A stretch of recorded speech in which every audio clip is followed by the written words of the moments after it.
Nobody move and nobody gets hurt. This is a stick up by Jerry and Adrian, the Legalized Robbery podcast.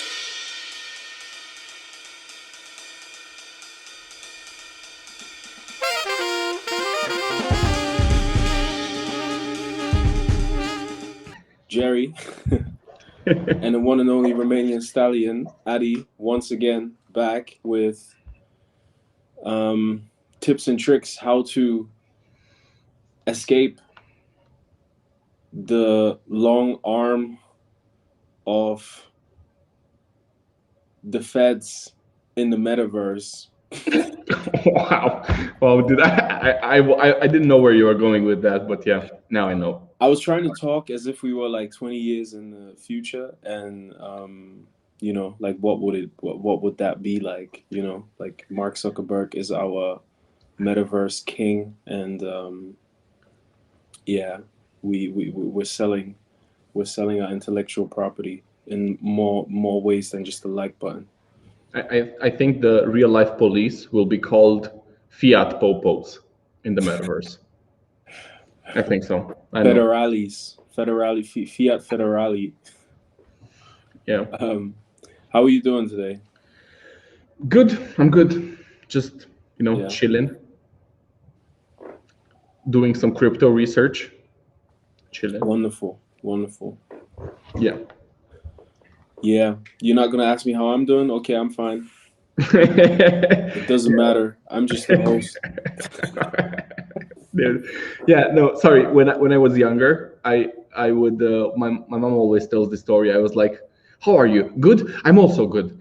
I would ask people how they are, and I answered for them and then for myself. So yes. Yeah, that sounds. How are you, my dear friend, today? I'm good, man. Well, really? as good as the circumstances allow you to be, I guess. I got a new bike, so I'm happy about that. I got an e-bike.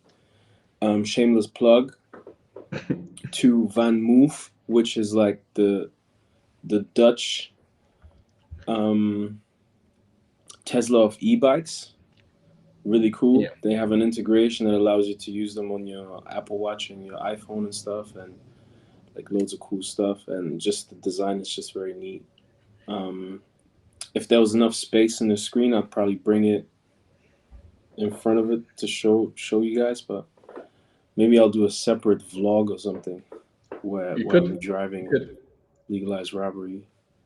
But dude, what's the actual benefits of it? So I get it. It's a bike and an electronic bike. So basically, you can either cycle normally or it has power to power cycling, right? Yeah. Okay. And how much can it run for or some shit like that? Are there any stats? I don't actually know because with electric cars they always have this measure of like the range, right? But I'm not sure if electric bikes you look at that kind of stuff because you do like that little bit of a push, so you're not like exhausting yourself on a bike, especially when you're going uphill or something. But then again, you don't want it just to be electric, so to say. Like it's not a scooter, you still want to ride a bike and do some movement on it. So I don't think people look at it that way. At least I don't. So I don't know the actual stats or something. But with a charge will definitely last you more than a few days, I think, because you have to charge the bike just like you charge your phone. What's cool about it is that it updates itself and it has AI sort of driven improvements on the speed, because the speed is very, I don't know how to explain it. It's kind of mechanic, and its electric motor is it's using software, so to say, to really push it, just like a Tesla, uses software to trigger it to move. So it's really interesting that you can update it in such a way that it can run even smoother or continuously run smoother. Yeah. Well, anyways, dude. Yeah, I think that's great. Yeah. So I really recommend it to people that live in the city, trying to avoid traffic. How much was it? Live in a city that is biker friendly, which Berlin obviously is. and the Netherlands and places like that. So yeah, very happy with Event Move. You know, How much was if it? they ever see this, sponsor me another bike and I'll talk about it more on this pod. I'll do a breakdown. Yeah, it's cool. So that's one of the few things that is giving me inspiration lately. I've felt a bit gloomy because like we talked about before, I have a feeling that we're all going on some sort of lockdown again this winter, which I'm not entirely happy about. I guess. Well, like who would be happy about that unless you're like super introvert? But I could be wrong. I'd love to be wrong. Oh my god, I would love to be wrong. It So we'll depends, see. because, for example, in Romania, lockdowns never meant anything in the terms of that basically the only thing that it did was ruin businesses because people couldn't go out. But people, including myself, were meeting in crowds slash big crowds. Well, I mean, in the sense that, Oh yeah? yeah, absolutely. At people's places, obviously, so it was private.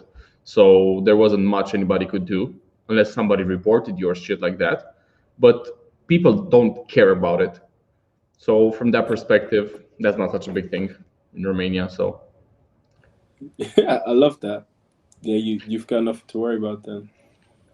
yeah, well, again, dude, you'd think it's, I don't know, man. This whole thing about freedom versus, I don't know, dude. It's like even if this is the wrong hill to die on, this whole vaccination thing, the question is, uh, I could see it being catastrophically in both directions. I can see it being catastrophically in the sense that we lose some of our freedoms, and I could also see it catastrophically being catastrophic in the sense that people be like, okay, we obeyed these rules, and yeah, the world went to shit anyways. So from now on, we're gonna obey even less rules. So again, I'm kind of scared of both ways. I don't want people to think that yes, following rules is stupid, and I don't want people to think that yeah, losing your freedoms is stupid. Well, smart. My point being, Yeah, we have to you're meet in the actually right on middle. that. Yeah, I agree with that actually. But I think the one fear is more warranted than the other, and I don't think that people are so much scared of giving away their freedoms and never getting them back. To be honest, I think that is not a fear that is very prevalent in society. I think, and in history, if you really consider it in history, people that have given away their freedoms very rarely have gotten them back. As opposed to demanding freedom and then sort of people not respecting authority or something like that. There's been less sort of issues from people not respecting authority, so to say, as there have been issues with authority abusing power in history, in my opinion. So I think, yeah, both is warranted, but I think one is more overlooked than the other. But yeah, without making that too political, Anyway, we'll just move on. the Sorry, whole, what was you saying? I will say something about it. The whole thing is just tiring. It's Like, incredibly tiring, isn't it? Like emotionally, it's to a certain extent, it's hard to care about it because I don't know, man. It's just it's been going on for so long. The proposed solution is not a solution almost. In this, yeah, we're yeah, talking yeah. about vaccinations, and like we spoke about this before we started the podcast. Apparently, cases are going up. Apparently, somebody was telling me that basically you might need a third dose, for example, in Austria, to have like a green certificate, like mandatory third dose. And I'm like, really? I know, So right? what's next? Fourth, fifth, sixth dose, and This basically is what I what? mean. This is like it's like a prescription service. Yeah, Sorry, exactly. I don't a want that. subscription service for a prescription. Yeah. I don't care about that. If you give me something that's gonna give me immunity, that's fine. I'm gonna take it. But I don't want this subscription service because I'm not the person who takes medicine in general. Because, well, I mean, I try to be healthy, like Yeah. doing the right thing, sports, eating healthy. I take medicine when I absolutely have to because my body is acting out, but I'm not gonna take medicine, like literally just input chemicals into my body just for the Yeah, sake of it. yeah, That's not something I want to try and see how it works. yeah, absolutely. Getting this vaccine every 3 months. Absolutely, and So it's like, when you consider that you would have to take it regularly like that, you do get to a point where you'd understand somebody saying, okay, if I don't take a booster or this kind of regular intakes of the vaccine, I'm 100% sort of inoculated from side effects. You know, that's for sure, right? That's 100%. Whereas a virus that is, to healthy people, I'd say like around 99% upwards,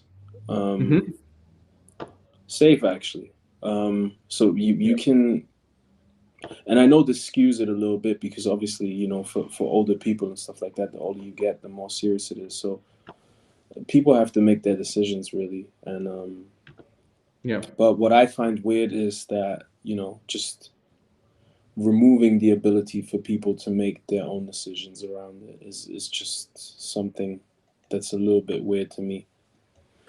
But yeah, nonetheless, the right course will be probably boosters and stuff like that. But it just leaves I'm not sure what it is. It just leaves a bad taste knowing that you're being coerced in some way. Does that make sense? Like what you were saying, like, you have to take it to go to the shop and stuff like that. Like, come on, man. The thing is, I got vaxxed before anybody told me to because I thought that was the right thing to do. But the moment you start forcing it on people, there's gonna be people who their natural reaction is, I won't do it just because you want me to do it. Yeah. Just so, literally, this is just a matter of trust, and this is what I'm saying, like in regards to that as well. Like, people keep thinking this is about science or the facts and so on and so forth.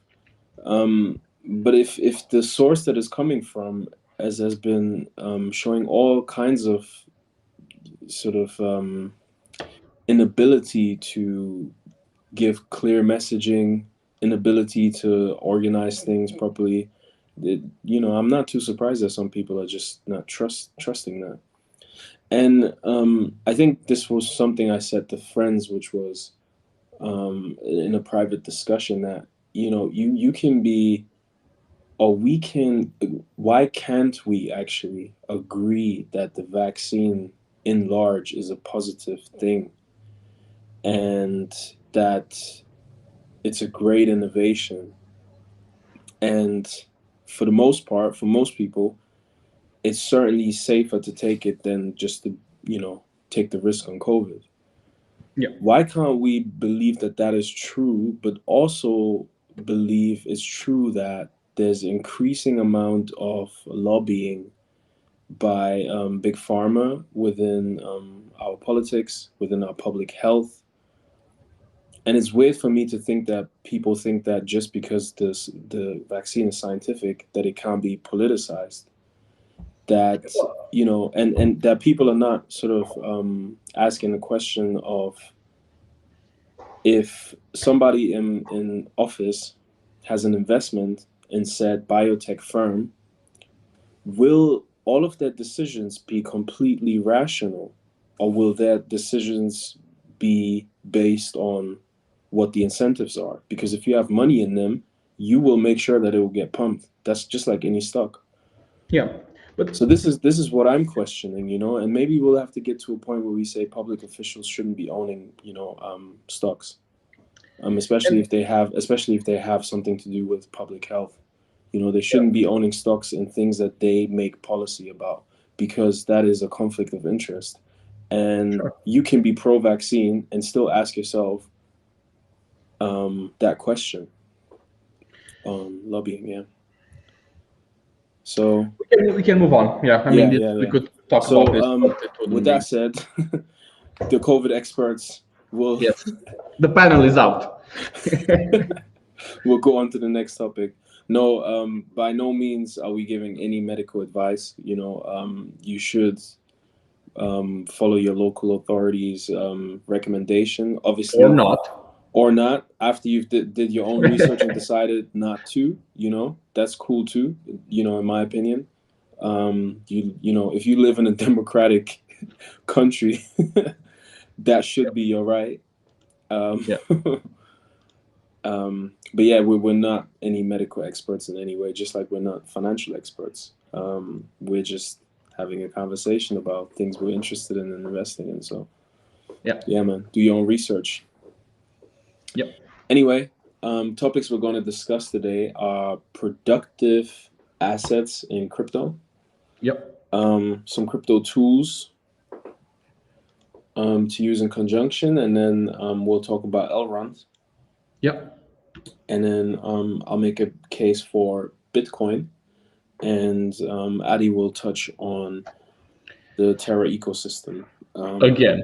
We Dude, might as well change this podcast to Terra Lunatics. there's already a YouTube channel, by the way. Legalized Robbery Lunatics. Yeah, the YouTube channel is Terabytes.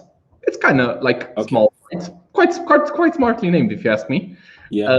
And they do talk only about Terra project, but it's a really good YouTube channel for everybody who wants to watch them. I watch some of their stuff. So yeah, if you really want to go deep into Terra, yeah, you can start with Terabytes.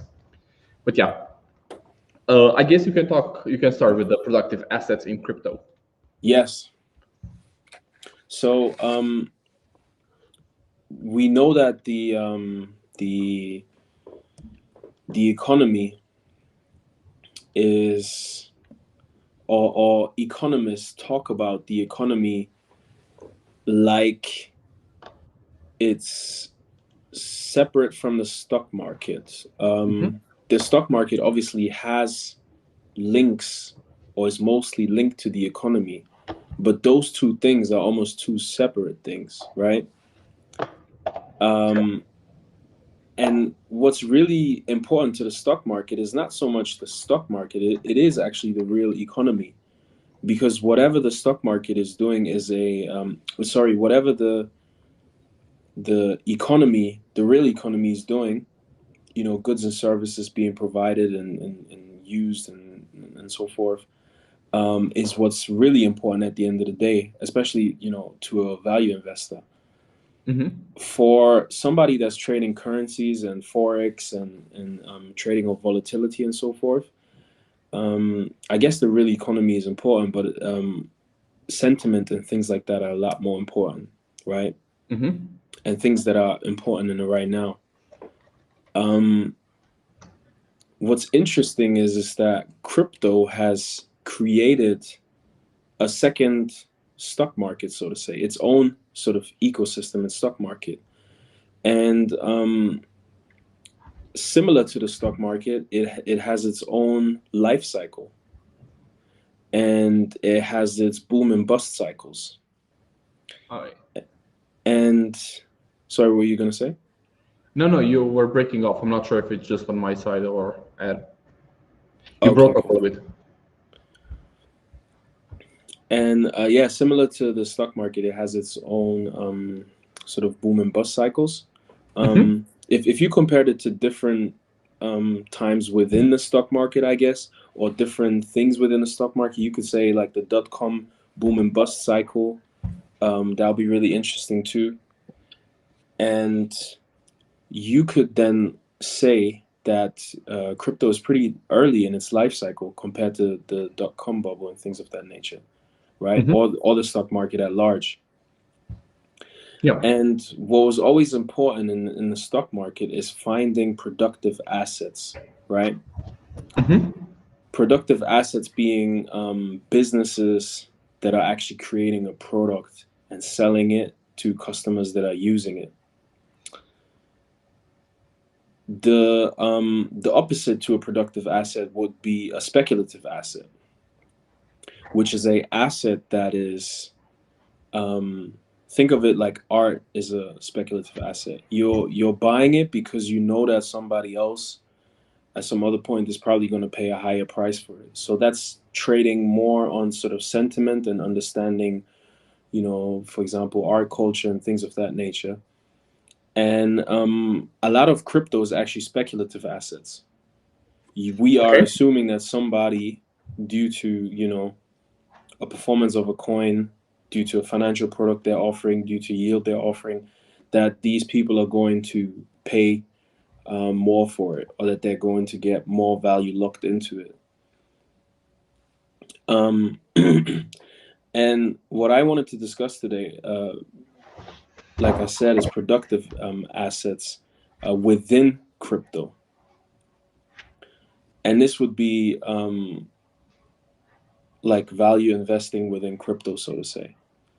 So, so if we take completely aside the mechanics of specific coins and currencies and the reason why we invest in those, and just think for a second, are there productive assets within crypto outside of just coins and what they can do? Some would say, you know, a coin having a fast transaction speed and all of these other things is in a way a productive asset and is in a way value investing. I would agree for the most part, but I would say that it's a little bit different from a productive asset where there's actually a business behind it that is producing a product that people are using. So I guess what I'm also trying to say is that DeFi can find its real economy that it's linked to, just like the stock market is linked to the real economy. And one example of a productive asset within DeFi is the BAT token. This is a token that is used in conjunction with or generated within a browser called Brave browser, created by the same man that created JavaScript. I forgot his name. What was his name again? I don't know. Sorry? I don't think it's relevant. I don't know. I don't think it's relevant. That I mean, he's a great guy, and he you can find a lot about him, but you can just Google him and you'll find him. Yeah. Is it Brendan Eich? Apparently, Brendan Eich. Yeah, Brendan Eich created the Brave browser. The reason why the Brave browser, in my opinion, would be a productive asset within crypto is because they have a product. Like I said, they have a product. People are using that product. The Brave browser is a really cool browser. They have it on all of the major operating systems. It was built from the ground up to be ad free and privacy focused. So when you're using the browser and you're using YouTube and stuff like that, you don't have any of these annoying ads. You barely have any ads on any sites, actually. So you don't even need a extension. Also, it was built in Chromium, the same as obviously the what Chrome was built in. So when you're downloading extensions and so forth, they all work within the Brave browser seamlessly. So and it's faster. And by using the browser, you accrue BAT tokens. BAT tokens are available on all of the major platforms now. And this essentially, without getting too deep into their maybe user amount, currently I think is 42 million. But without getting too deep into the user amount, the sort of AUMs and stuff like that, and the total addressable market and so forth, without getting too deep into it, we can already say it is a productive asset within crypto because there's an actual business behind it with an actual product that they're selling. So if you're somebody that is transitioning into crypto looking for these kind of things, like some good businesses that have a promising future, then I would highly recommend the BAT token. And yeah, so that's just one example of those. I wanted to talk about another example before I moved on.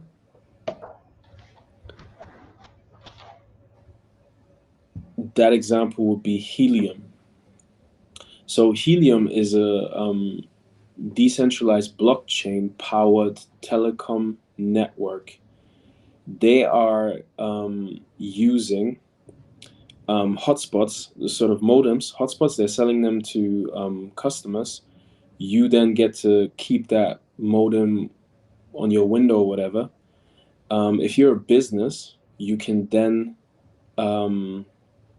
make that hotspot available to other people and then make money on that as well. What's cool about these hotspots is that they're also used to run nodes and mine while they're providing hotspot and 5G connection. And this is kind of genius, actually, and an incredible use case in crypto. And they're already being used in 119 countries. I think they're offering like 150,000 hotspots currently. And yeah, given the fact that it's used in 119 countries, it already is decentralized. And the incentives are aligned perfectly because, you know, you buy the thing, you can basically mine tokens, right, for the network and for yourself, and then get paid on top of that as well, which is genius and is disrupting the entire telecoms industry, if you think about it. Yeah. So this is another productive asset within crypto, a legit business. They have Andreessen Horowitz and all of the people that probably were sort of early stage investors in a lot of really great crypto projects we know today, have invested in them, as well as even the Salesforce founder, Mark Bainoff. So yeah, Helium becomes really interesting in that regard as well. So it fits that criteria of productive assets. Maybe in a next I don't know, few months we'll see more developments happening there because they've been added to Binance. They're doing frequent updates. More and more people are using them, and somebody in my group has ordered their modem, and I'm thinking of ordering them. And I think they might have a demand issue, and are struggling to fill that because he ordered this months ago and it still hasn't arrived. So that's something to consider. Well, not demand issue, but production issue. You mean? Oh yeah, sorry. Production issue. I meant as in meeting the demand that they have. Yeah. Okay. Yeah. Yeah. But you're right. I should have been more clear on that. Yeah. So it's being able to meet the demand because a lot of people are still waiting, and it's been months since they ordered it. So I guess that's their bottleneck, that they also have to produce the mining PC, so to say, or modem in this case. Whereas for Bitcoin and so forth, it was these graphic cards made by very productive companies like Nvidia and so forth. So but if they get this right, it would be huge. And if telecom is, you know, moving into a decentralized direction, this could be an incredibly big company, you know, in the future. So this is very exciting to anybody that is a value investor. Obviously, you can then look into the details. How much have they sold? How much, you know, have they sold recently? How did they do in the pandemic? You know, what is their total addressable market? What is the upside? What is the downside? So on and so forth. But I'm just talking very broadly. What is a productive asset within crypto? And and since we haven't discussed that very much, I'd say, because it was very much about the coins and, you know, the mechanics behind them and who is, you know, faster and secure and so forth. We haven't talked about too many actual companies within crypto, so I thought I'd touch on that. Another way, and we can get to that. I'll maybe briefly place a graph here. Another way to see or evaluate a project that I discovered recently in crypto is, for example, developer activity. Yeah. There's a few graphs that you can pull up that will show developer activity, and you can see that the highest developer activity obviously is on Ethereum. The next up then would be Solana, and then you have a bunch of the other interesting coins that we touched on this podcast. So, do you have a source for this, by the way? A website? Yeah, I can add it to I can add it to the description of this, and also show the actual graph I'm talking about.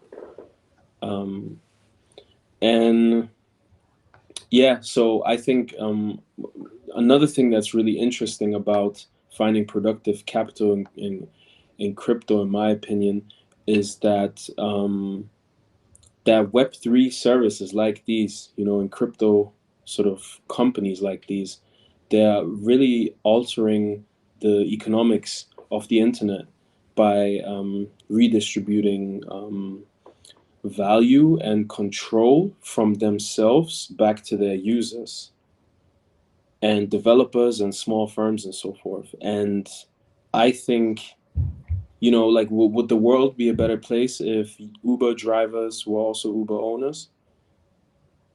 They can be if they buy the stock. They can be, but were they in the early, stages of Uber? They weren't.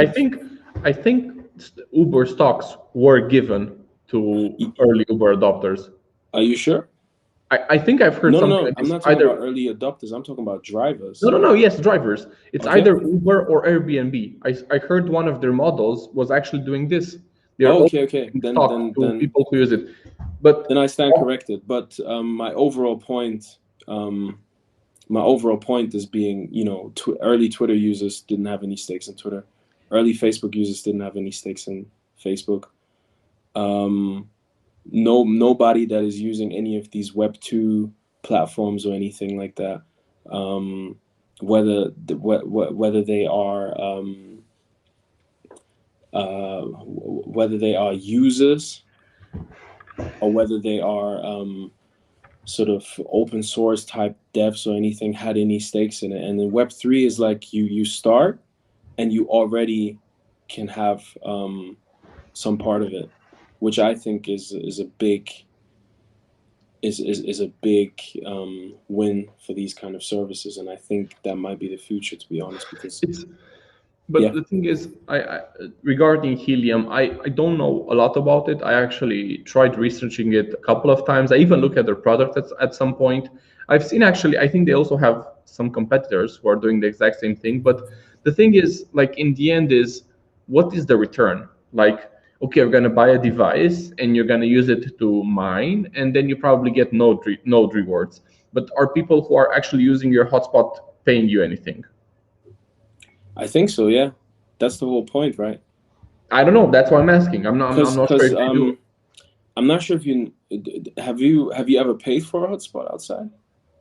I have not, because I am a cheap mofo. But I have encountered networks where you have to pay, and I didn't use them, obviously. So yeah. Yeah.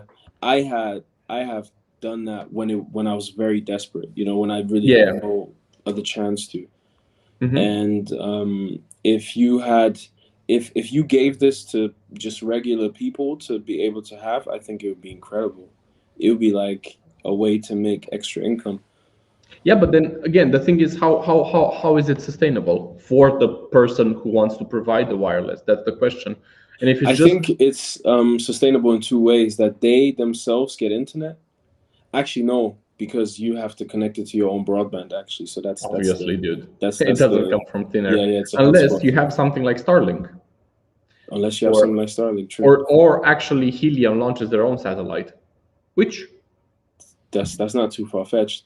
Yeah. But I think the benefit of it is two sides. I think if it was only you getting money for providing the hotspot to somebody or to people, it might not be enough But I think being able to accrue that in HNT in their token, and then that token rising as well, I think is a two-way sort of plus for them, and I think that's a really good incentive, because that coin I think has risen like 4K, like 4,000%.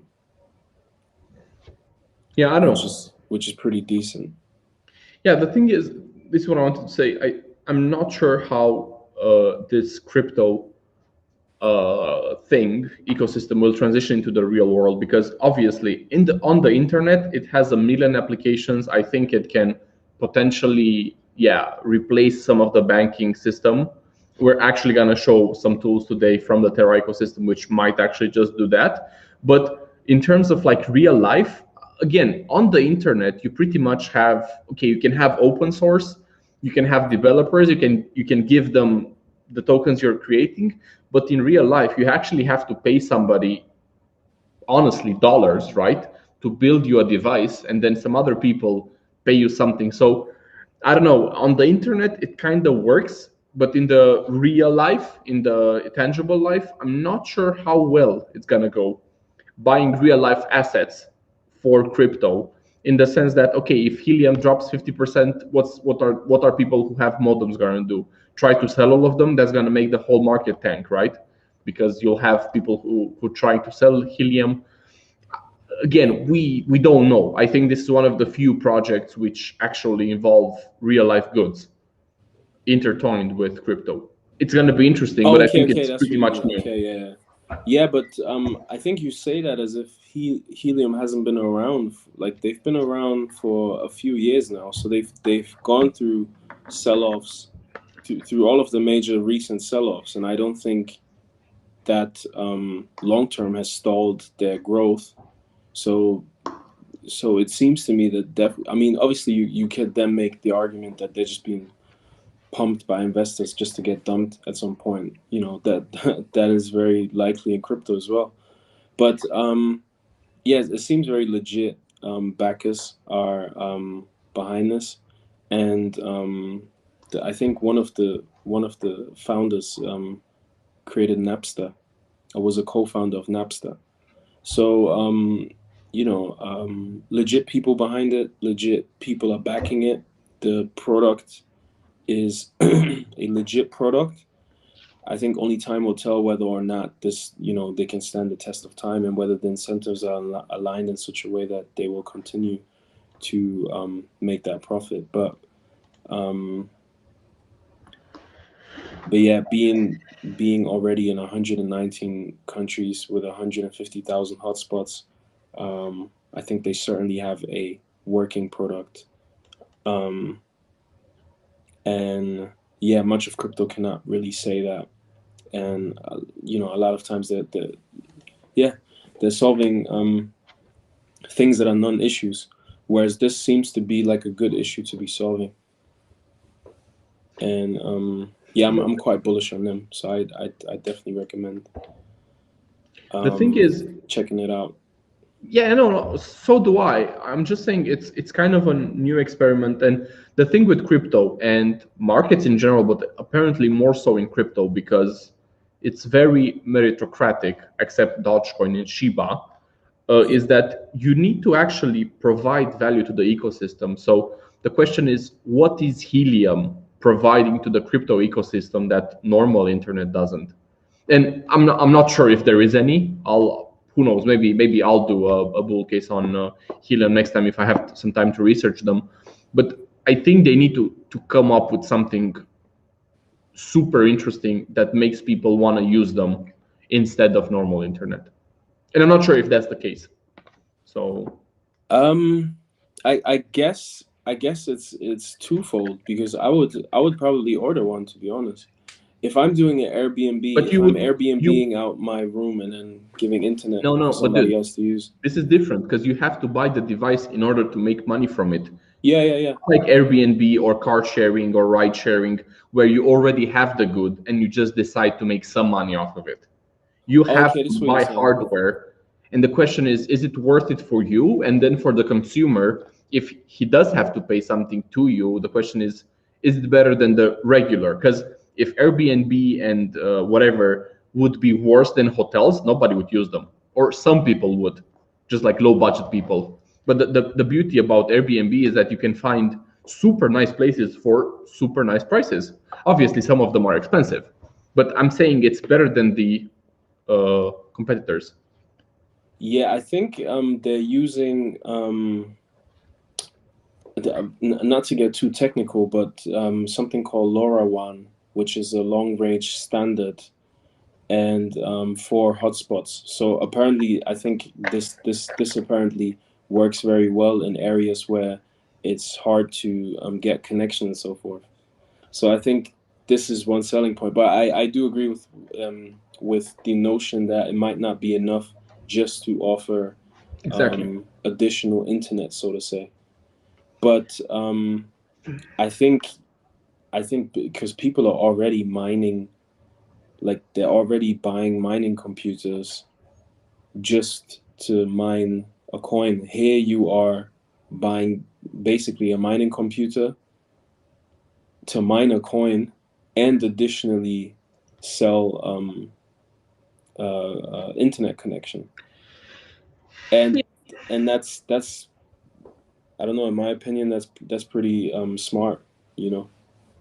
Okay, I think we can move on from the topic. Anyways. So yeah, you'll take the baton. I'm done with my productive assets within crypto. Okay, so the next topic is it's not going to be super complex or long, but I think it's more of an introductory topic to an asset I personally have been owning since the IPO. I even told Jerry to buy some. He bought a small bag.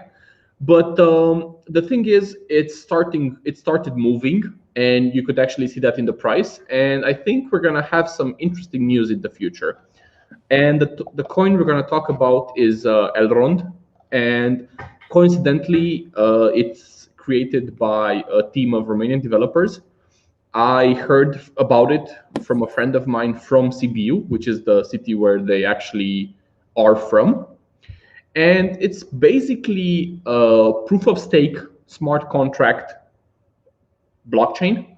So basically you can compare it to Ethereum, or if you'd like, probably something a bit closer to Solana. I'm not sure if their methodology is the same, but basically EGLD's purpose is to have adaptive sharding in such a way that they have a lot of transactions per second. So interestingly, I have some numbers here. Basically, they say they have around 15,000 transactions per second, which is obviously super good. It's nothing bad. I think it would put them in the top 5. I think the blockchains in terms of TPS, which is good. They also have super small fees, and also on their testnet, they were able to go up to 250,000 transactions. So they have potential. They have the technology to grow some more. Basically, their sharding technology is similar to that to the sharding technology that ADA Cardano is proposing, or rather the other way around. I'm not sure who came up with it first, although sharding is not necessarily a new concept in crypto. Basically, sharding means that instead of having one network to control everything, you split it into multiple smaller networks, and basically the transactions are routed to different shards, and basically they compute stuff and then they bring it together and they store it locally. Whatever, it's basically for scalability. Now, what's interesting with Elrond is, and I have been sending Jerry Elrond news for a while, they started making a lot of deals with a lot of companies. And the last one, I think it was with Auto World, where you'll be able to rent a car rent or buy a car with EGLD, which I think is either a first time in either globally or at least in Europe, which is good. You know, they're doing a lot of commercial businesses, like partnerships, which is nice. And also, just I think last week or 2 weeks ago, they launched their decentralized exchange, which is, they have their application, which is called Maiar, and now they have their decentralized exchange, which is called also Maiar. And basically, you can do liquidity providing, swapping, the normal tech stuff on there. And I was actually also seeing that potentially Maiar could be used as a launchpad as well, because after all, Elrond is a smart contract chain, so you can build projects on it like a dApp. So that's interesting. Yeah, this was Elrond. If you have any questions, Jerry. I guess my question is, how secure is it? Like, what is their security like? Obviously, they are centralized. I guess to the same effect that many coins are centralized. But are they taking any measures to, or maybe they're just from outright from the gate decided to be a sort of CX of sorts, because they have many, they seem to have many partnerships with sort of big businesses and so forth. So they seem to be coming out the gate saying that, they're very centralized. They Which have, is fine if you come out the gate like that. It's just, yeah. I think it's a problem when you pose as being centralized, decentralized, and then something like Solana thing happens. Yeah, the thing is, they have 3,200 validators. So, I think, well, this is, for example, more than Cardano has, which I think last time had like 1,000 something, right? Also more than Solana has, because Solana also had like, I think Solana had like 1,000 something, but basically a huge percentage of it was on the top, I don't know, 10 or something. So you're talking about mining centralization. I was talking about like KYC and stuff like that. If they offer any other options, because I knew that on the app I had to put in all of my information basically. Oh, no. So at least at the moment, you have to connect on the decentralized exchange, but you can only connect with your, well, no, actually, you can connect with your Maiar application, but you can also connect with your in-browser wallet with EGLD. And I don't think that requires a KYC. I haven't tried it yet. I'll try it. I just haven't, because it just came out 2 weeks ago. I did my operations from the mobile app, where yes, you do need to do a KYC, but it's interesting. I think the browser wallet is decentralized, so you can create one, transfer funds in, and then you can use it. But yeah, it's definitely like the core team is quite active. Like the guy who is the founder, he's quite active. He's doing a lot of interviews. He's promoting the chain. They're obviously doing partnerships. So from that perspective, I think they are doing an effort to be decentralized, but they are also promoting the coin itself and the brand and the ecosystem. I think it's a good mixture. Yeah. Yeah. What I see is that like they're really like pushing in terms of partnerships and stuff like that. So That's not a bad thing. I mean, no, I I'm think not saying that's a bad thing. I'm saying that's a good thing. They're really active, and those are not like small partnerships either. No. With big brands, I think Audi or something I saw. Yeah, very big brands. And given that they're just like a small sort of developer team coming out of Romania, I think that's very ambitious and really awesome to see. To be honest, it was I was super surprised how well it went, in the terms of, like, I just bought it because, well, my friend told me something about it, and basically it was just pure exposure. Their plan seemed good, and then I had a friend who was working with them. So from that perspective, I was like, okay, I'm just gonna stay invested, because I have like a lot of people who work with them and they have good impressions of them. But afterwards, like, the price went up pretty good, and they seem to be executing quite well. Oh, and yeah, I think you can also pay with on Travala also. So again, they're doing a lot of commercial partnerships. Mm-hmm. Yeah. And I thought you were going to expand on some individual projects that they're doing primarily, because I was interested in that as well. But I didn't know that they do 15,000 transactions per second. That's quite fast. I mean, that definitely puts them among top. Yeah, I think for sure. Yeah, Yeah, maybe yeah, maybe exactly. like you said, top 5 actually. Yeah. Well, I mean, in terms of partnerships, dude, they have so many of them. So at this point, they have all the major exchanges, all the major wallets. They have, like I said, commercial relations as well. They have multiple cross-chain dApps running on them as well. So and they have projects getting built on Elrond. But there isn't any one of them who is incredibly mentionable right now. I just wanted to touch on them because first off, they're doing good. Uh, the price movement is actually quite good for them as well. It's actually resilient. It's actually more resilient than other bigger chains. Like currently, the 37th largest crypto, but it's super stable, dude. Like it hasn't gone down a lot compared to a lot of bigger coins. So I think we're seeing some strong community and price power. So yeah, it was more about putting stuff on radar, the coin on the radar, rather than going super in depth into it. Hmm. Yeah, Who do you think is their closest competitor?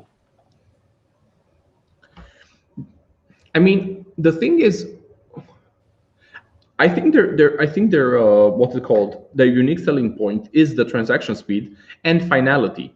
So like the thing. So I think Avalanche and maybe Solana would be one of their closest competitors because those two chains have strong finality and transaction throughput. Hmm. But I'm not sure. I'm not sure off the top of my head how many validators Avalanche has. So from that perspective, in terms of Solana, Solana has much more transactions per second, but it's less decentralized. And I think the finality time is slower than eGold. So from that perspective, eGold looks quite good. But yeah, it's not mainstream yet the same way Solana is, because Solana No. has, like you said, a lot of blockchain development going on Solana and a lot has a of lot of projects. VC behind them as well, you know? Yeah, So like a bit of an unfair advantage. yeah. I don't think Elrond had as many VC action. Like Yeah. they had some sponsorships from Binance Labs, but I don't think there were any bigger VC companies sponsoring them. At least at the beginning. Maybe now, maybe later, but Hmm. Cool. yeah, Yeah, very interesting. Yeah, yeah. check that out. Elrond Maiar. Um, yeah, so I just wanted to quickly touch on the Taproot upgrade by Bitcoin. I'll probably be a little bit out of my depth in trying to explain it. So you jump in where I'm technically inaccurate. Um, but I'll do my best to like explain it in the most basic sort of way possible. Hmm. Um, First, I guess on a very high level, it's important to understand what the Taproot upgrade does for the most part. And for the most part, it allows for multi-sig wallets. Multi-sig wallets just means that there are shared wallets, so to say, and that they can be co-payers. Yep. Meaning that now, if you're a business operating, you could basically set up, so to say, a virtual bank on Bitcoin and handle your transactions and transfers with your suppliers, so to say, um, all on chain and in single transactions. And what's interesting is that on chain, the privacy is now increased. And the way they managed to increase this privacy through the Taproot upgrade is that from the outside, it looks um, from the outside on the chain, it looks like someone sent money to person A or address A, for example, right? Yep. Sorry, address A sends something to address B, um, and internally they are using a key to spend funds that are only valid for the company that they are sharing that wallet with, that multi-sig wallet, because it's shared, right? Mm-hmm. So every time there's a transaction made between those two, that company and its suppliers, address A to address B, it is all on chain. However, sorry, it doesn't. The fact that they're transacting with each other is on chain, but those transactions are not on chain. Does that make sense? Yeah. So if they made an initial transaction with each other, they know that these people are making transactions, but you don't see the detail of it. Yeah. And it only sort of goes on chain if a participant becomes uncooperative, right? And then sort of the latest stance on it shows on the blockchain. And what's interesting now is that Bitcoin has been more private than ever before with Taproot, but at the same time, it's more efficient, because if those sort of detailed transactions in multi-sig wallets and shared wallets are not going on chain, that allows for faster transaction speed, obviously, because not as much information is being put onto the blockchain. Yeah. And now you can say, damn, like KYC has been even further obliterated. And some might say that's a bad thing in terms of Bitcoin being sort of received with open hands to the traditional banking system. But then others would argue that KYC inherently do not necessarily protect people as much as the SEC claims or any financial institution claims they do. Because like some of the biggest criminals, they are pretty much, maneuvering within our current banking system that has KYC effortlessly. Like, You I think know, they're actually moving outside of the banking system, but they're moving inside the financial system because they have to. I don't know if you say that with HSBC getting done for fraud and money laundering, with Deutsche Bank being done for fraud and money laundering, Deutsche Bank in particular being apparently involved with like actual criminal stuff with drug money, all sorts. Mm-hmm. So in that regard, you can then say that in those institutions, KYC is a thing, yet the corruption is ripe. So yeah, that begs the question, is KYC really the way forward? And did Bitcoin shoot itself in the foot in terms of being or getting acceptance from traditional banking? Or was this a good thing? And yeah, so there's many different takes on it. But I personally, I think it's a step in the right direction, and step in the direction of making Bitcoin, or sort of it cements Bitcoin really as as private money, essentially. And if your government, if any sort of banking institution is trying to financially exclude you, you would then be able to tap into Bitcoin and have further privacy, more than you've had previously even. So yeah, what do you think? I'll just say that from my understanding regarding the whole thing with Taproot is it basically adds a layer of programmability to Bitcoin transactions, and it adds the layer of how should I say, of security or anonymity, let's say, to the method of execution of said programmability, in the sense that if I send you one Bitcoin, it will still be visible on the blockchain network, on the Bitcoin blockchain network, that I sent you one Bitcoin. However, what will be hidden is what type of contracts got executed inside of that transaction. Exactly. In the sense that that one Bitcoin can be insurance, it can be a payment channel, it can be anything. So it's not like, it's still not, let's just say, as anonymous as other other anonymity tokens like Monero. Oh, yeah. So it's still visible what's happening, what to what, but it adds a layer of in transparency due to the fact that you won't be able to see what's actually happened. And like you mentioned, on the blockchain network, it will just look like a normal transaction. But yeah, all in all, it adds a bit of extra anonymity, and it adds some sort of programmability. I don't think it's, I wouldn't, from what I understand, it's not a fully fledged smart contract.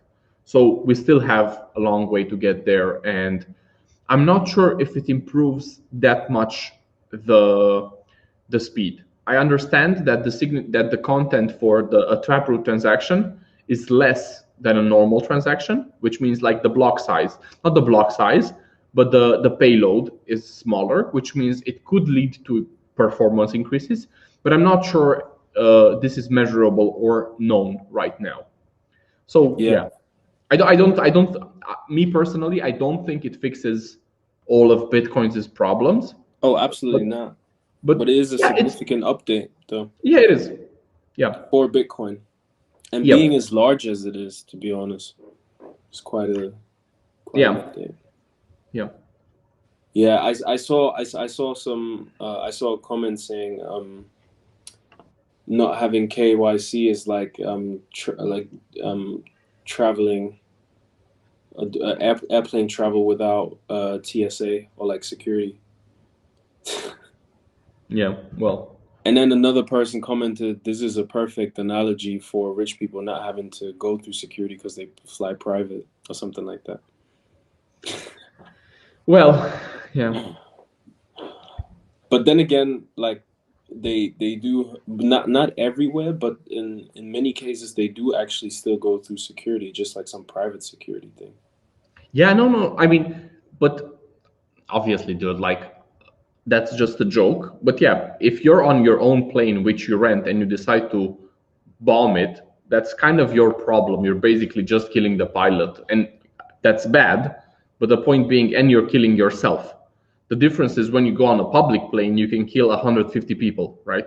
So it's not quite apples to apples. I'm not talking about the security on the plane, so to say. I'm talking about, well, actually, maybe we're talking about the same thing. But as in, before you get onto the plane, you have to go through checks. Passport check? Of course, you have to go through passport check, dude.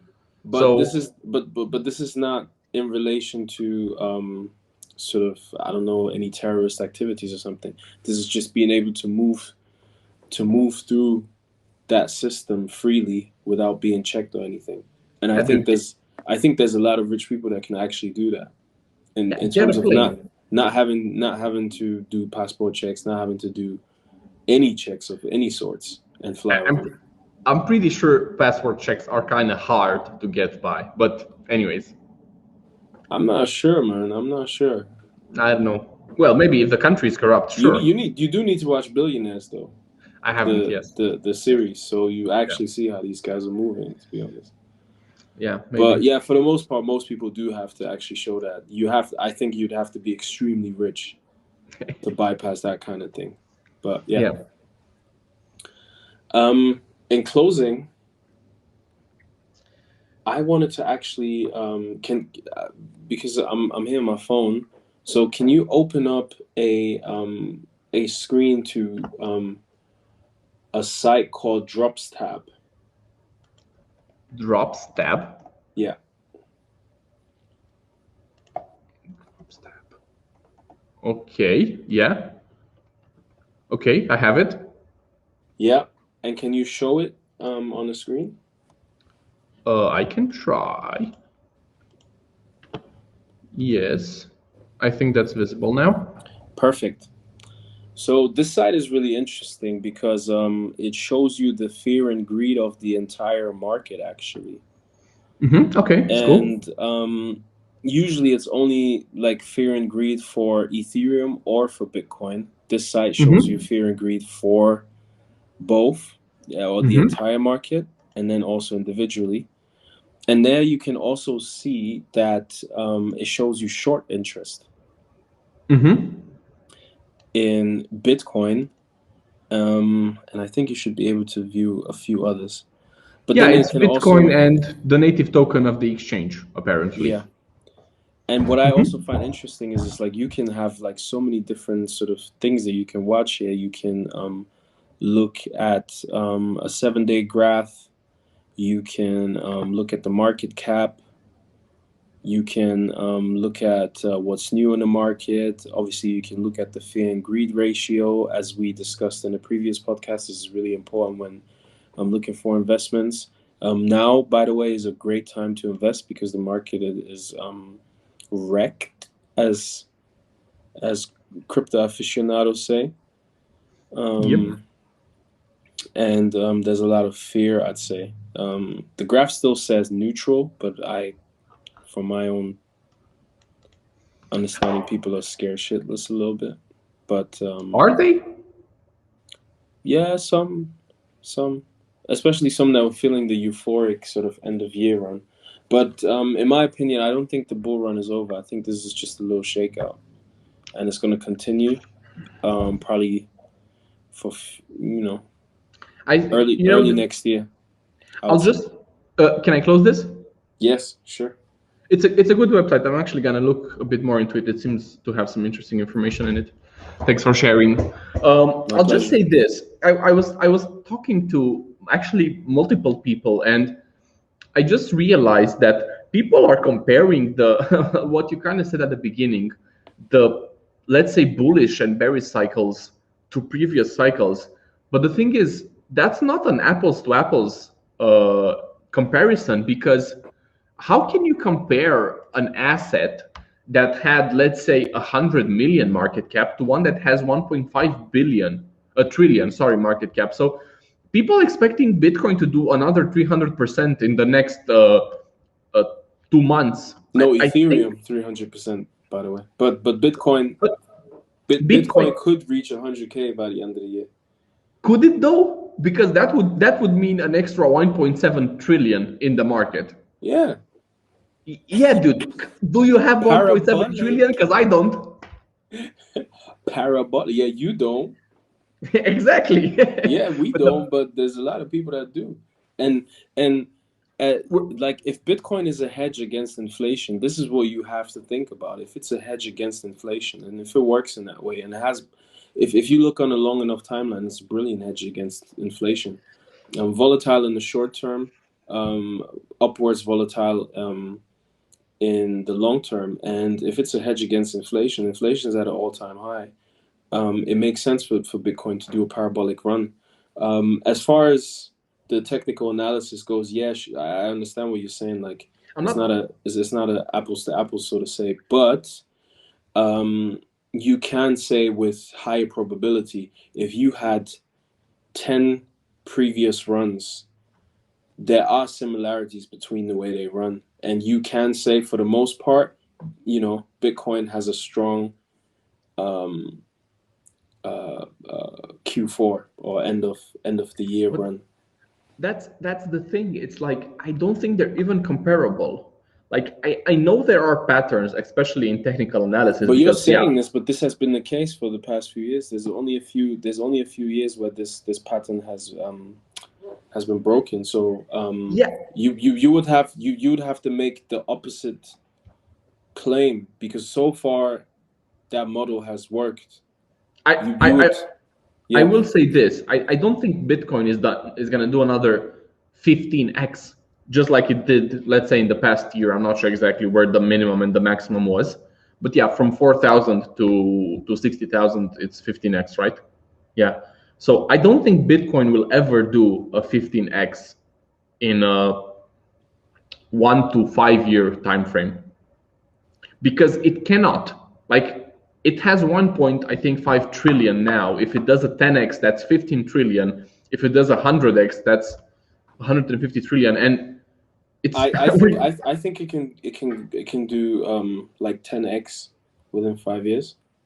But why though? Do you actually expect 15 trillion to get pumped into it? I think we were talking about this. Yeah. If inflation gets bad enough, I can definitely see people divesting from gold into Bitcoin, and But if gold's market, it's what's like 8 trillion, I think, right? I think this is what I wanted to say. We talked about is it this not earlier. 12 trillion?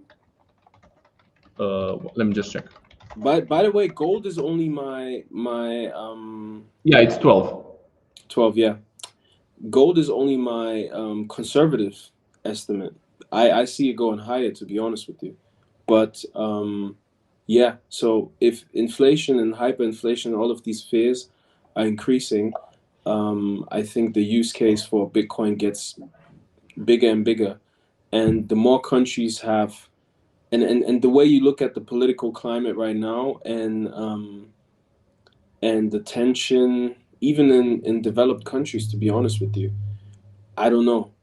Political turmoil seems to always lead to inflation.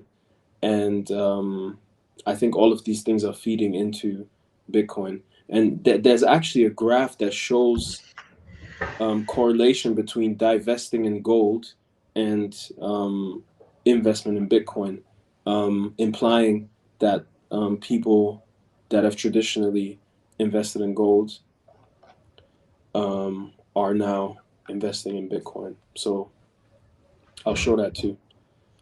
But that's my bull thesis for it. I am not as sort of optimistic as some Bitcoin maxis to say that it will be the sort of base layer, or yeah, the actual money that we will transact with in the future. But I do definitely think that it is digital gold, and But then, yeah, I don't think it will overtake any of these new coins in terms of speed and innovation and things like that. I think Bitcoin's strength is the fact that it is sort of staying the same and is doubling down on its principles, just like with the Taproot update. Is kind of, it improved, but it doubled down on its principle of privacy. And and for people to do business, you do often want sort of stable currencies, and I think with time, Bitcoin will be more stable in Uganda.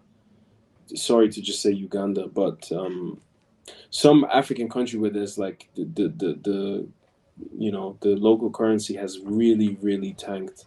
It will make more sense to be operating there with Bitcoin than it is with their local currency. But don't you think they would use a USD stablecoin, for example, rather than Bitcoin? Actually, that's an interesting point. That could be. That definitely I could be. personally, like, for my like day to day, I'm not. I have money in stable coins just to like spend on my crypto bonus cards, and Yeah. that's what I'm doing. Yeah. I wouldn't buy Bitcoin because I don't want to have my a few €100 a month living money just devalue by 50% or go up by 50%, because I just want them to pay my stuff. My investments are my investments. I just need my living basket, That's not for price fluctuation. And I think most people would have a similar attitude to this. But I get the feeling that it's easier to buy Bitcoin than it is to buy stablecoin for somebody in a developing world. Is it though? I could be wrong though. Yeah, I'm honestly at this point I'm not sure. Is there any? Because obviously in developing world right now they own more Bitcoin than they have stablecoins, to be honest. Yes, so but you would maybe have to... so maybe you're misattributing your own sort of investment activity, or like investment style of thinking to somebody in a third world that would have only known Bitcoin or want Bitcoin even. I'm not sure. Yeah.